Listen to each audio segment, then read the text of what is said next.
research could be a good way of feeling each other, giving a presence to others, witnessing each other's, giving this sense to the participants that you are not alone.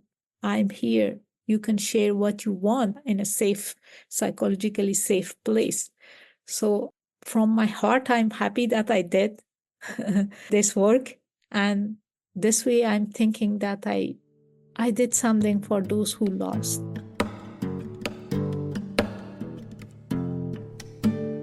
Hello and welcome. As always, I'm Abby. This is Stories Lived, Stories Told, and today I invite you to join me in conversation with Spozhmay Oriya as we take a communication perspective on research, storytelling, and two of Spozhmay's research interests, mental health and collective trauma.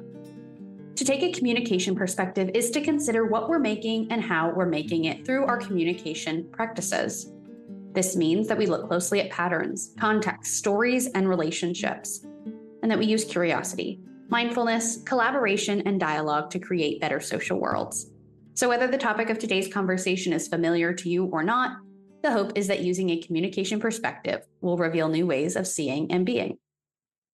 At the top of the episode, you heard our conversation partner today, Spozhmay Oriya. Spozhmay is a PhD candidate in educational psychology at Fraser University in Vancouver, Canada.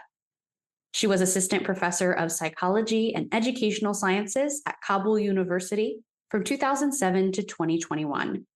In this conversation, we will get to hear Spozhmay talk about the research she has already done related to mental health. And also we get a little sneak peek as we get to hear about some of her upcoming and ongoing research about collective trauma, her hypotheses at this point, and what she hopes it can mean to people. This episode is the first in our education series. And I've chosen to include this conversation as part of this series for a few reasons.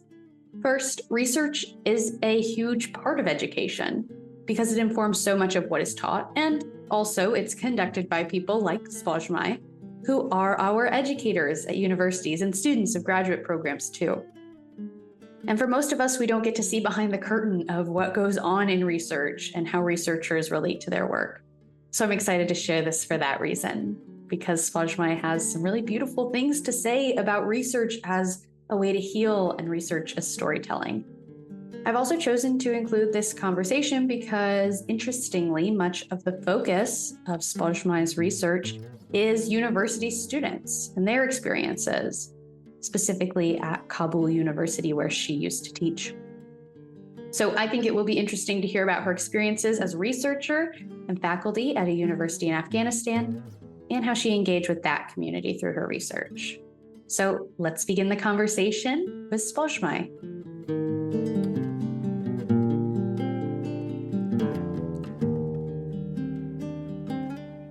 Hello, Spozhmay. Thank you so much for joining me for this conversation today. Yeah, thank you for having me. I'm very excited to learn about you and the work that you do. So to start us off, would you please introduce yourself so that we can know a little bit more about you as we do go into this conversation? Yeah, my name is Spozhmay Oriya, and currently I'm a PhD student in the Faculty of Education at Fraser University in Canada, in Vancouver, Canada. Back home, I was teaching in the Faculty of Psychology and Educational Sciences for past 15 years. From 2007 until 2021. I was teaching both in psychology and counseling departments. And also I had teaching experience in many other universities, public education university and Kabul Medical University. And also I had 1 year experience in American University of Afghanistan in a specific program as a co-teacher. Okay, excellent. Well, that is a great start. I know that we're going to talk about this research perspective that you have today. So I'm curious if there's anything that you can kind of point to in your personality or the perspective you have, the way you were raised, that kind of lends itself to you being a researcher. I guess, what draws you specifically to being a researcher? When I started university in my undergraduate, after 1 year, the civil war started back home, and when the Russian left the country, and the Civil War started, and I left the country to the neighboring country with my family, and for 10 years I was away from the university back home. I was only reading books and novels and trying to learn English, and I lost hope for going back to school and university. And after 10 years of living in a neighbor country, when we get back home, and I started my research, my studies. So during that time, I was trying to learn more, because this thought was in me with me that I am 10 years back from the because I lost my 10 years to Right. the war and migration. So this thought was with me always, and I was thinking to learn more. And during my undergraduate, when I completed the 3 more years of undergraduate, on that time I was trying a lot, and from that time I was thinking to do more. And after that, when they hired me in the Kabul University from undergraduate graduate, because on that time we don't have lots of master degree and PhD degrees to hire them in the university. So they hired the undergraduate students when they finished their undergraduate. So, and then this was I was feeling myself like in a hurry to do to learn. And then during that years I started my master degree in home back home in the Faculty of Education University. And then I did my first research for my thesis and master degree. And after doing that thesis, I find my way. That's what I want through all of these being in hurry and trying to learn. And I learned that, I remember it was in 2011 when I finished my master degree and the research that I did. And after that, I said that, yeah, it's okay. There are many library research that I was doing and my colleagues were doing, but it will be a good way in country like Afghanistan to do a field research, because in everywhere you are seeing the limitation, you are seeing the shortcomings, and no one knows about that.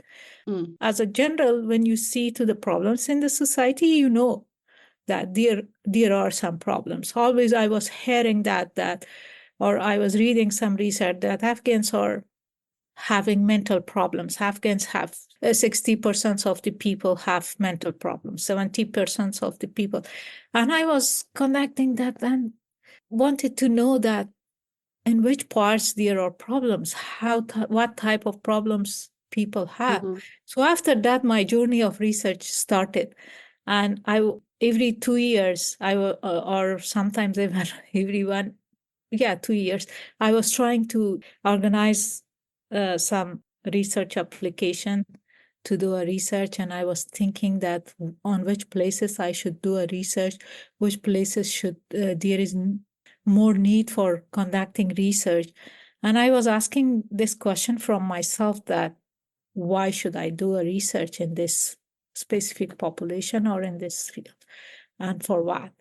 And for me, I was happy that I started, and I'm thinking, and because I saw that I was the only researcher that did a field research in Kabul University, and after that, I saw that lots of my colleagues also become interested in field research in the psychology. I know that in other fields people were doing, but in psychology, before that, there was very less field research. And I was happy to see that in this organization or in this field or in this population, there is problem. And we have to find that. And we have to present our finding based on that research for the authorities, that they have the authority to do something for that population. But I felt frustration, and I felt I was not happy that why institutions are not taking serious the findings of this research to make change.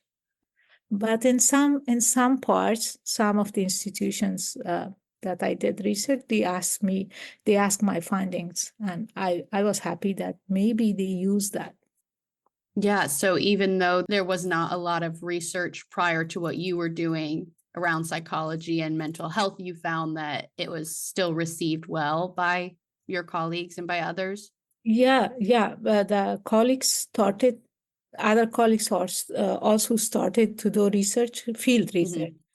And also in some of the organizations. Basically, I started my research on students in the Kabul University, specifically when I conducted a research on the mental health status of female university students in the Kabul University dormitory. And after that, when I conducted the research, and I conducted this research for my academic rank as well.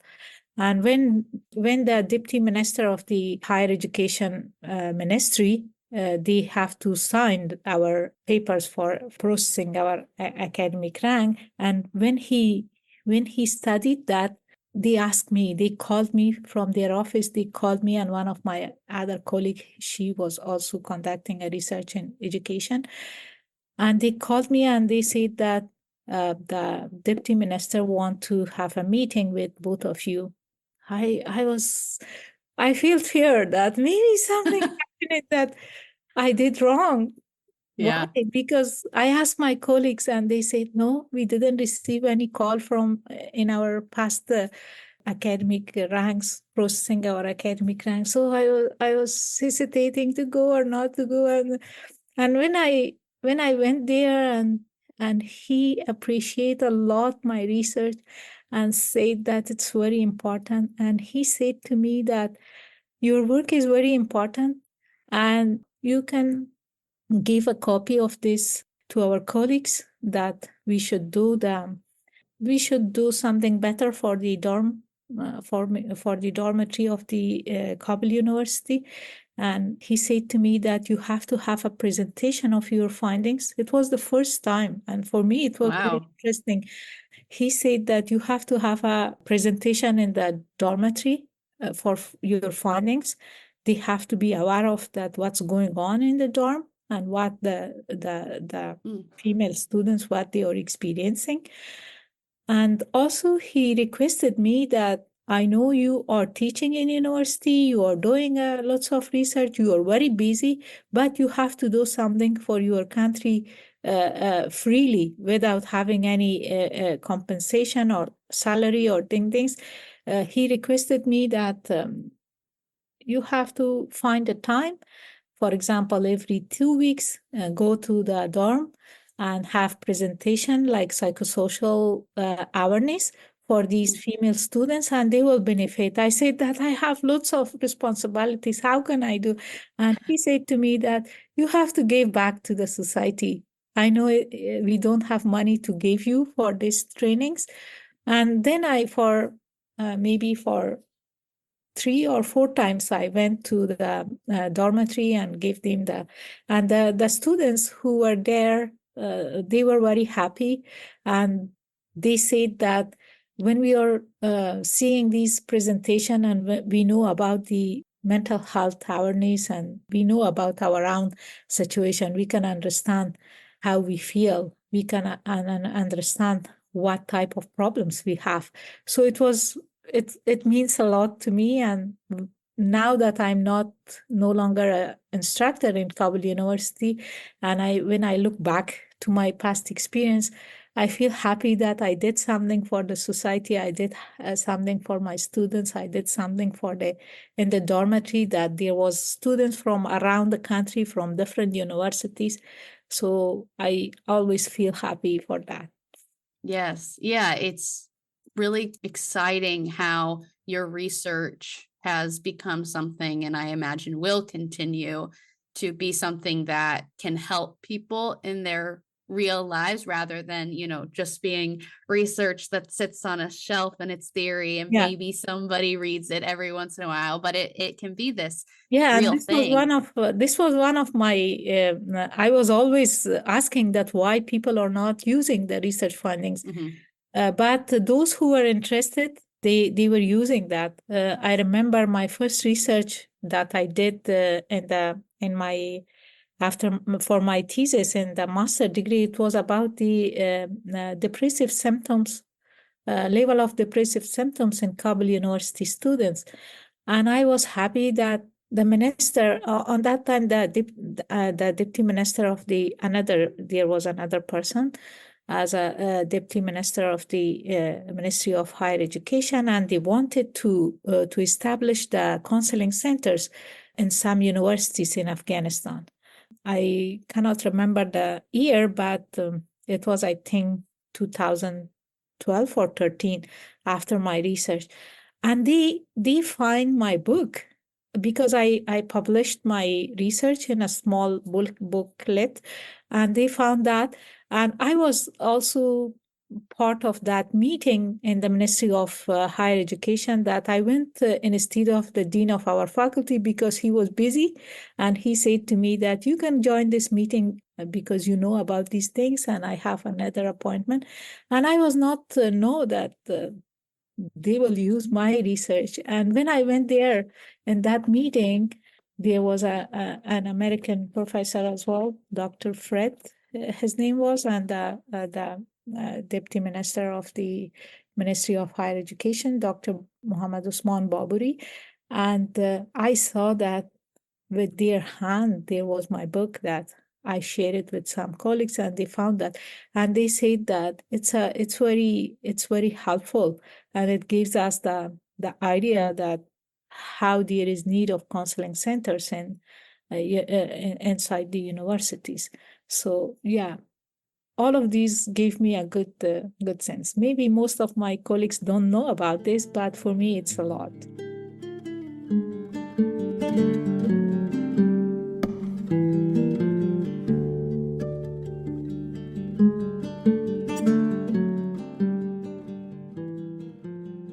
I know that now your research focuses on collective trauma, and I know you've covered many things, many areas of research in your work. So I'm curious about how this focus on collective trauma emerged or kind of came out of your original research around mental health. Yeah, because in the past I was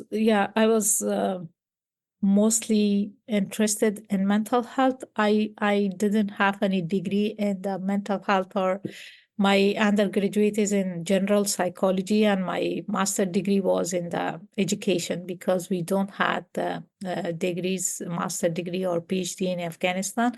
So I did my master in education, but the focus of my research in master degree was psychology, which I did on depression because I was teaching in psychology department in that time, and the courses that I was teaching was related to mental health, like this foundation of well-being, foundation of mental health, and also psychopathology courses.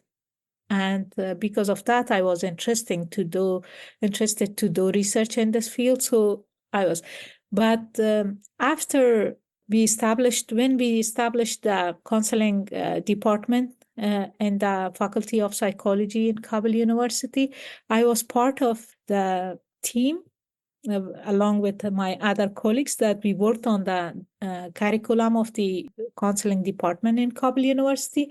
And then I shifted to counseling department. And there we had another course which was not taught in the psychology program. It was in the counseling program, in the counseling department, in the name of trauma and crisis intervention.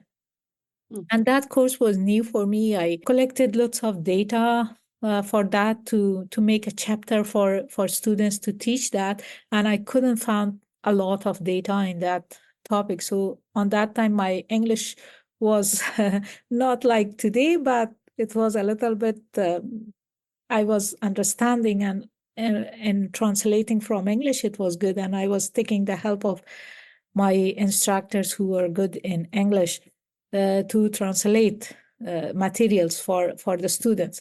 And it was 2019 when I take the first course with Pocket Project and Academy of Inner Science. And there I saw the trauma. from a different lens. And I like it a lot. And I was trying to translate their materials and add it to my chapter.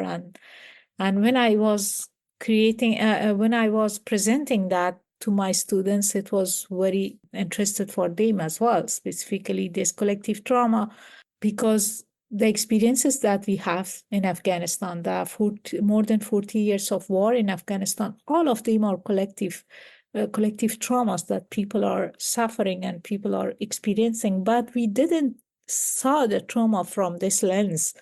So after that, I became more interested and get more courses in collective trauma with this Academy of Inner Science.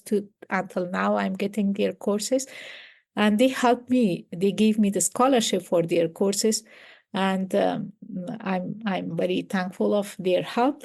And then I requested them, because I wanted to do my PhD in trauma. It was 2019, after the first course that I get with them. And at the end of the course, I requested them that I want to get my PhD in trauma, but your organization is working in trauma. If you have facilities to help me to get, and I couldn't find any program to be focused. The PhD should be focused on trauma. And they said to me that we will find a course for you. And they found an online degree on that time, because the internet in Afghanistan was not good, and also the time difference that in the middle of the night you have to so Right. I couldn't accept that, and we were not aware that the situation in Afghanistan after 2 years will be different. So, and also in that time, the Ministry of Higher Education in Afghanistan was not accepting the online degrees. So I was thinking that they are not accepting if I study with all of these problems, internet connection. But for my own understanding, it was good. So I said that, no, I cannot accept. And they said that, so you have to wait. We will find a program for you to be in person. And then in 2021, when the situation changed back home, and everything changed, and we as a woman had lots of restriction that you know from the news. So on that time, I received my admission with the help of Pocket Project and Thomas Hobel and his team that is developed this Pocket Project and Academy of Inner Science. And I received 3 months after the change of the situation back home, I received my admission. And on that time, I lost my hope.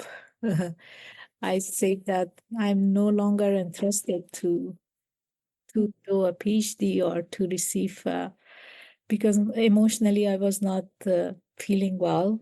And I was not in a situation, because I lost my hope. I said that in the past 15 years of teaching and learning, I was very excited. I was thinking that I'm doing something better for myself, something better for my students. But now everything finished. I will not, if I know that my colleagues are back home, they are at home and they are waiting for the start of the universities and schools. So I lost my hope, but my family encouraged me, and also the international friends that I had, specifically from the Pocket Project. They helped me to Canada, and also I'm very thankful of the Faculty of Education that provide me this scholarship and this opportunity. And then I decided there is no specific degree in trauma, but I can do my research in the collective trauma. So now my focus of research, my program is educational psychology, but the focus of the research is the collective trauma of war, because I'm thinking that there are lots of research from side of the international researchers and national researchers who in Afghanistan about the trauma, about in form of PTSD, in form of depression, anxiety, and as a whole mental health.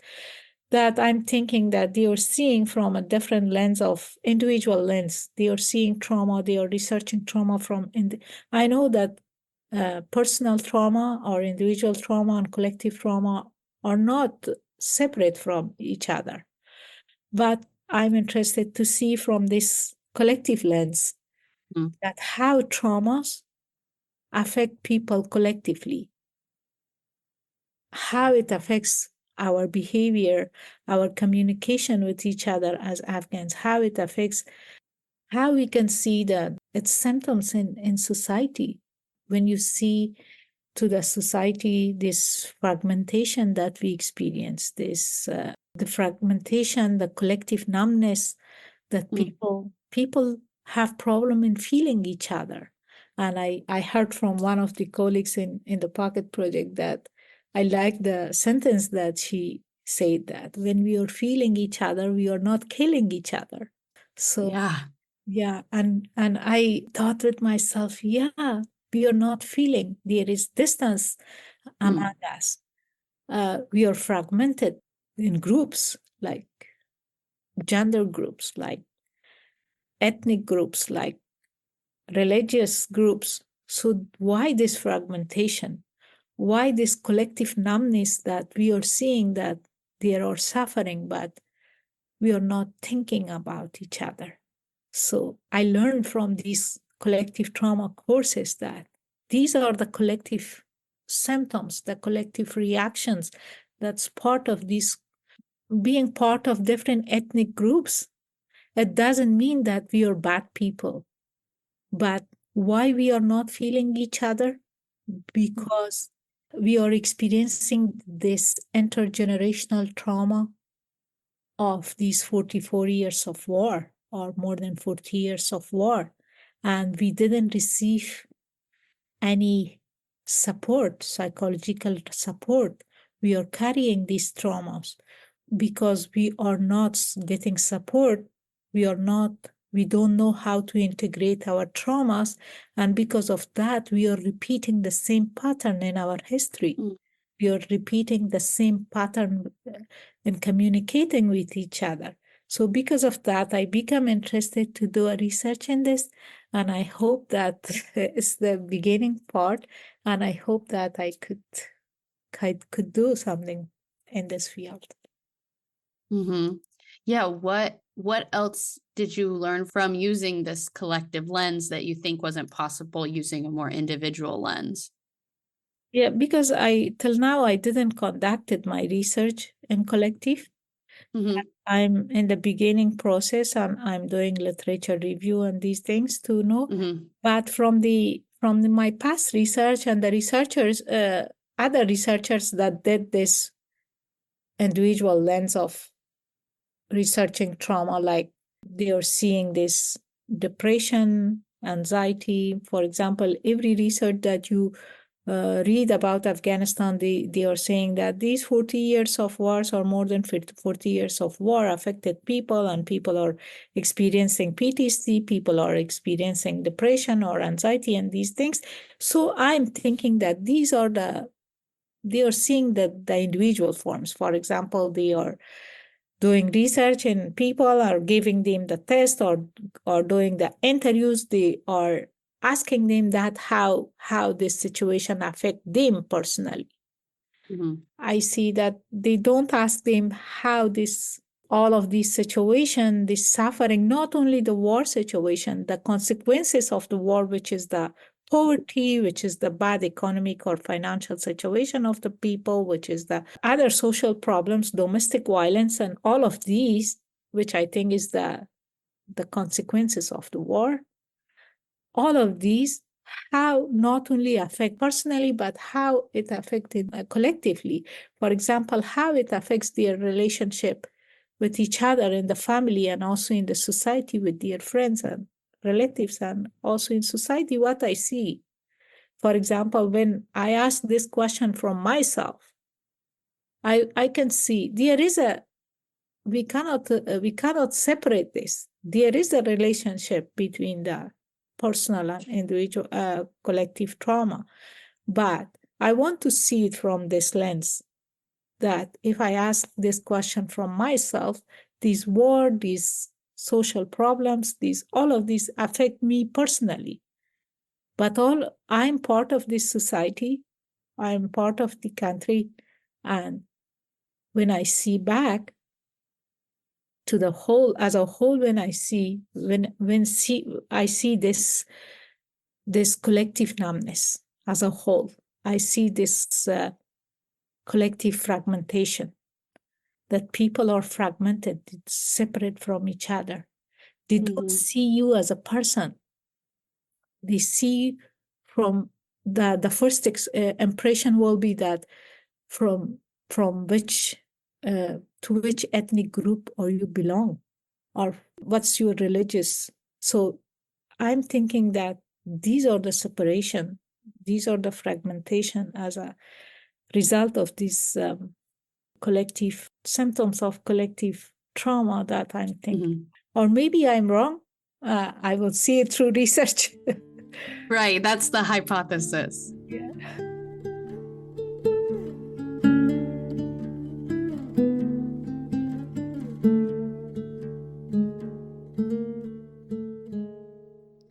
Okay, so you are no longer in Afghanistan. You're in Canada doing your PhD. And so now part of the community that your research is about is this refugee community that exists there. Just to clarify, I don't want to put words in your mouth that you wouldn't say yourself. Do you consider yourself a refugee? I came as an international student here, but I think that if I was coming to study maybe 5 years ago or 4 years ago, the situation was different for me. In comparison to now that I came with a different situation as a student here. So I think it's okay to say this. Yes, I just wanted to clarify how you see yourself.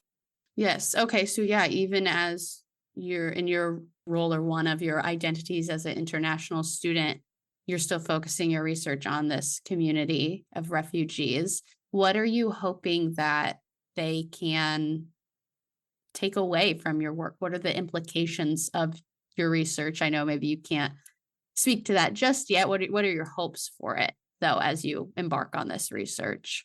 So with the change of the situation back home, I saw lots of changes in communicating with people. When Afghans are communicating, I'm not saying that all Afghans are communicating this way, but majority after the situation, I saw more this fragmentation among Afghans of being from different ethnic, specifically this issue of ethnicity. And because of that, I wanted to do this collective trauma because people think that some people who are after this change of the situation, they think that maybe this ethnic or that ethnic, they are blaming each other. We are blaming not they, we are blaming each other that this ethnic group had more hand in the destruction of the country or the destruction of the. But I'm saying that no, we as Afghans, doesn't matter to what ethnic groups we are belonging, what are our religions, what are our genders. We all are suffering. One thing that we share is the suffering of all of us due to this war and our unprocessed traumas. We are carrying it. If we are going to any country of the world, we are carrying our traumas with us. And if we are not paying attention to those traumas, we are not integrating, it is intergenerationally will transfer. And we are carrying this, not only this trauma of war, we are carrying the intergenerational trauma from the past 44 or more than that years. So I want to see this in my research and say this, the takeaway you said that, to say that what we are experiencing now, it's not because we are bad people. It's not because this ethnic group or that ethnic group is bad. It's because we all are suffering. We all have experiences of trauma. We don't know about what we are experiencing. I don't want to talk much about my research because it's in the beginning. I don't know much about that. Sure. But the main part is that with this lens, I want to enter my research questions. And the big part or the big message will be this, that it's not that we are bad people, or I think that this blaming of each other, this fragmentation, this separation, this collective numbness, all of these are part of the traumas, collective traumas that we experience. And these are the symptoms of these collective traumas that we experience. And I want to say that we all are suffering this. One thing that we all Afghans are sharing is the suffering, the shared trauma that we experienced. And we didn't work for that. We have to feel ourselves, we have to feel each other. As I already said, that if we are feeling each other, we will not killing each other. Yes. No, what you're saying makes sense to me and makes me go back to the idea of stories and how that relates to your research, because I see your research as its own form of storytelling, especially maybe a qualitative research. But I almost see it through this lens also of this kind of old story that's been told is this one of fragmentation and ethnic differences that keep people divided. And the kind of new story, I would say, that you're trying to tell is one that kind of overcomes that. And like what I hear you saying is acknowledging this collective suffering that's going on that unites people and kind of emphasizing that more than the differences. Yeah. Mm-hmm. Can you tell me more about the storytelling that you experience in your research? Yeah, because the first time that I learned about research and I conducted my first research, it was mixed, the quantitative part, and I saw the level of symptoms, depressive symptoms in university students, and I found that 65% of the Kabul University students on that time had depressive symptoms. And then part of that research, I conducted some interviews as well with students. And when I conducted interviews with students and listened to their stories and shared that what they are experiencing or how they are affecting what they are feeling, so on their stories was speaking with me more broadly than the quantitative part of the research that I received. So their stories always was in my memory, in my mind. And when my research finished and I had a presentation, mostly people talk about that. Oh, 65% of the students have depression, and we have to do something for these students inside the universities. But I was thinking that what it means, this 65, what it means, this number. And when I was asking this question, the stories that the students told me that about their suffering, about their thoughts, about their feelings, that stories was coming behind of that number. But I don't say that quantitative research is bad or qualitative is good. Of course. I'm not saying that. I'm saying that in psychology, qualitative research is better because you are seeing, you are learning more about what's behind the number. What is the meaning of true suffering of people? If you are giving a test, depression test or anxiety test or stress test to a person, and she or he tick marks the questions, and you will calculate that and you will get a number, it's okay. You will get, as a whole, you will get an impression. But listening to their stories, you will see. And you will not blame the people. You will not label the people when listening to their stories that they have PTSD or they have depression or they have anxiety. You will see that the suffering and what can be done. And I think that hearing to the stories itself is healing. Mm-hmm. And in a country like Afghanistan, that people don't have these opportunities of receiving psychological help, listening to their stories could be a good way of self-regulating, could be a good way of healing. And after that, I became interested, and after that, till now, I'm doing more qualitative research because you learn more. And it has its limitation as well, that as a researcher, you will be more suffered. You will be listening to more suffering of people, and you, as a researcher, you have to pay attention for your own self-care. Yeah, you referenced this number that 65% of the students are depressed, and it makes me think of what I would call meaning making in, this process, and that you are collecting these individual stories or you're collecting data, and then as a researcher, part of your job is to make meaning around it. Yeah. Decide, what are the implications of this research? What does it mean for us going forward? Yeah, and after that, I thought that research could be a good way of listening to people.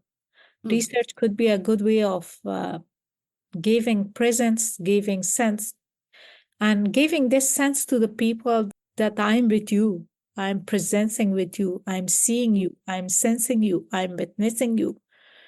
And after that, when the attack took place in Kabul University in 2020, and we lost, unfortunately, 22 of our students, and lots of the instructors and the whole university was suffered, but mostly the students, because they are younger one and they don't have the experience of how to help themselves. I thought that maybe I can help through research this thing, to help them through listening, because I thought with myself, after the attack, I had some group debriefing with my colleagues, female instructors, and also when I went to the classes, 3 classes that I had, and I listened to the students, I had group debriefing with them, and there I felt the depth of the tragedy, that how they are suffering. They need someone to help, to listen to them, to debrief with them, to talk, to listen to their thoughts and feelings. They should vent their emotions. They should release their emotions. And then we had very less psychological support inside the university. The counseling center was newly established. We don't have lots of psychologists. So I thought with the huge population of students that we had in Kabul University, how to help. I was part of my colleague suggested to the faculty that we have to develop a crisis intervention team. And we developed that team from our students from psychology and counseling departments and also other departments. And they were going to different faculties and talk with students and help them to where they can get help. And it was a good initiative. This crisis intervention team was the first that we developed, but we couldn't keep it. Another private organization after that they started. But I thought with myself that there is a stigma related to receiving mental health support in our in Afghanistan, and like any other countries. So maybe lots of people don't come to the faculty of psychology and get help, or go to the counseling center, because counseling center building was close to the building that the attack took place, and many students are avoiding that place. And I was thinking that maybe conducting a research will be a good way. In this way, they will not receive that stigma. They will, I can help them to. And then I talked with some of my senior students in the counseling department, and 4 of them helped me in data collection. And like we use this snowballing, for example, we talk with our students and then they were talking with others and they were coming and say that I also want to talk. I also want to talk. And it was very, very good experience for me. I know it was hard to listen to their stories because I was also part of that community. I was also suffered, but in comparison to them, I was in a better situation because in the day of the attack, I was not inside the university, but still. And I received good result because at the end of the interviews, they were saying to my students that they did interview to me as well that it was very good. We want to talk about our feelings because we don't talk about our feelings inside the family because we don't want that our parents or family members feel bad. But we want to someone else, to talk to someone else, and it was a good. So I'm happy that that I could help them. But after that, when the situation changed, I couldn't find the time to work on those interviews. And then it's 3 months now that I reached to the end of analyzing those interviews, and I hope that I could publish it in a good journal. But I did three times. I get a presentation in different symposium here in Vancouver and also in Germany in many mini conference, online mini conference. So from this research, I also learned that how it matters to listen to people's Yes. how it matters, how it's important to when people talk from their hearts, when people trust you and share what they experience. And it was the first time that I add the counseling skills in research. Counseling skills with research to help the students. Me and my students who were collecting the data, we used the counseling skills like deep listening, like interpreting their meaning and many others. Because our aim was not to collect the data and writing an article and publishing. Our aim was to help. And for helping, we use the counseling. And also the 2 takeaway of this research is that research, along with counseling skills, that I think it will be a first research that we use the counseling skills with research to help the students, can be helpful in sensitive situation like this, and also could be helpful if the stigma is very high related to mental health situation. Because in this way, people are coming and talking and they don't feel the stigma. And also research could be a good way of feeling each other, giving a presence to others, witnessing each other's, giving this sense to the participants that you are not alone. I'm here. You can share what you want in a safe, psychologically safe place. So from my heart, I'm happy that I did this work. And this way I'm thinking that I did something for those who lost. Even they are not alive, our students are not alive. But I wanted to be their voice with this research. Wow. Yes, I'm so thankful you brought that up because you really can't talk about stories without talking about the space that you're speaking the story into, if that makes sense. Thinking about how you were able to be intentional in creating a space for students to tell their stories that didn't exist for them anywhere else. Yeah. Which goes to say, too, that, it's not just the findings of the research or the implications of the research that are meaningful, but the experience of doing this research was meaningful. It seems not only to you, but I imagine for all of those students as well. Yeah. Yeah. And I till now that I'm reading those interviews, I feel the lost student with this research. And I hope that publishing the findings of this research will be a small step for remembering those lost students. I know that we lost lots of our our people and the suicide attacks and wars, but part of the Kabul University instructors and being a past instructor of the Kabul University, I want to give this tribute to the students and be voice of the students that their lost fellows, their lost friends and students will be remembered forever through this research. Yes. Yes. Well, I am so appreciative of your time today and getting to hear all about your research and the perspective and what you've learned from it. As we wrap up, is there anything else, any last words you'd like to share about your research? Yeah, I want to say I have a message for my colleagues who may listen to this interview, or any researchers in the field of counseling and psychology, that stories are matters, and also do research. Yeah, conduct research for change, for creating the change or for making the change for better. Thank you. Thank you. Thanks.